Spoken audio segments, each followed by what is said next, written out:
pane nhau yanetsa musocial media kunyangwe aiwa nevanhu vari mugavhendi vatoshokeka chitiko chaitika muSouth Africa paweekend patoona kuti aiwa eZimbabwe farmer aiwa anotenga aiwa mombe kuSouth Africa around 8 million rand equivalent to 444,000 US dollars. Zvashoka vanhu kuSouth Africa vanoziva kuti nyika yeZimbabwe aiwa iri grappling economy, zvinhu zvakadhakwa, economy iri kusheka, but vanoona munhu achiburitsa mari achibhadhara achitenga a bit of this. Sambe ndapinda mashoko abuda toko pana munhu subscribe or like turn on the bell icon. Tipi na mwanyo kwa mchinzi.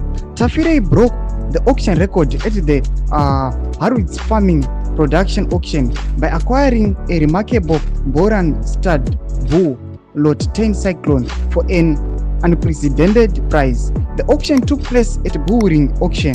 This record-setting acquisition marks a significant milestone for Tafirei, who is only 3 years into the specialized cattle breeding business. Tafirei anoyachipindura pamashoko evanhu atora mashoko kuti this is not about the price, it's about getting what I want, Tafirei said. Sachimotodzai mafungiro enyu munoti kudii kuti sevamwe kuona ikonomi yenyika yedu nyika yeZimbabwe akomana akatanyatsotarisa pasi munhu anonzi is a farmer ava ne 3 years achispecializa munhu nhau idzodzi dzemombe dzekubreeda idzi anoburitsa 444,000 US dollars not 8 million rand achinotenga a bid yemombe. Zvakashoka vanhu nyangwe kuSouth Africa mawhites aripo vachiona a black person anobva munyika yeZimbabwe inoshoorwa netarisirwa pasi achitenga achitora that bid. Tudze mafungiro enyu pinda comment section medu, amsanga no subscribe or like, turn on the bell.